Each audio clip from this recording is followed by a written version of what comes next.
O mamen, beef version ng hardinera. Tirahin na natin, baka tirahin pa ng iba. Mamen, kahit naman chicken, pork o beef lagay mo dyan, mamen, di naman tatanggayan. Pero since nagawa na natin yung pork dati, try naman natin ngayon sa giniling na baka, mamen.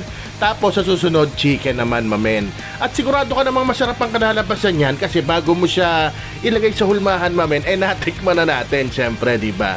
O panoorin nyo, talagang basic style na hardinera lang to. Beef hardinera ni mamen. Ay, nakita nyo naman, ginisa ko lang yung giniling na baka sa bawang at sibuyas.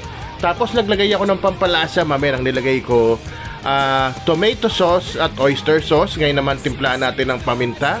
At onting patis lang muna, mamen. Lagi kong pinapaalala sa inyo, onti-onti lang, lalo na yung mga pampaalat kasi mas madali maghabol mamaya kaysa sumobra yan.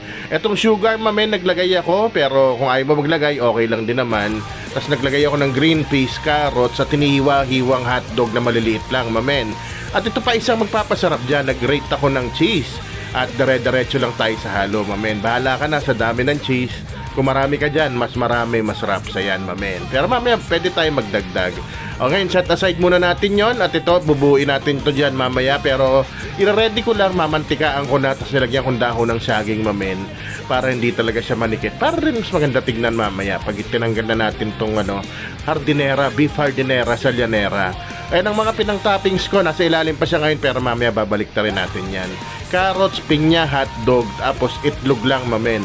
Bahala ka na sa design na gusto mo. Kung gusto mong kalahating pinya, pwede rin. Kanya-kanya naman yan. Ang importante dyan, maganda tignan, mamen. Ito rin yung mga hinahanda ng Pasko, mamen. Sabi nga nila kahit hindi Pasko, magkainan.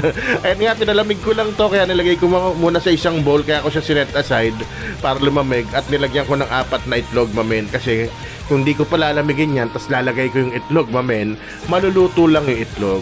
Yan, hinalo-halo ko lang yan, mamen. Goods na yan, mamen. Hindi ko na masyado nilagyan ng extender. Pero kung gusto mo, pwede ka maglagay ng harina dyan.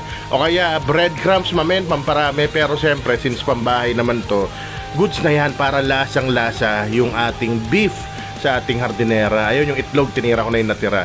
O yan, importante yan, mamen, ha. Tatakpan nyo yung lanera nyo bago nyo i-steam. Pwedeng foil, pwedeng bond paper o papel, pwede yon, mamen. Tapos steam nyo ng 30 minutes yan. Ganun lang, kabilis yan. Pwede nyo rin naman subukan pag tapos ng 30 minutes, kung malambot pa, isalang nyo pa rin. Pero ito, mamen, ayan luto na yan. Kaya naman palamigin lang natin ng onte. At syempre, malapit na tayo sa paboritong party ni mamen. Ito, malambot tayo. Anong malambot ba sinasabi ko? Nabulol-bulol pa. Malamig na, mamen. Ayan, tinambol-tambol ko pa. Siyempre, dito na tayo sa Tikiman Time. Paano? Mamen, salamat. Baka pwedeng pakishare tsaka pakilike ng video, mamen. O, paano? Rapsa! Men! Alright.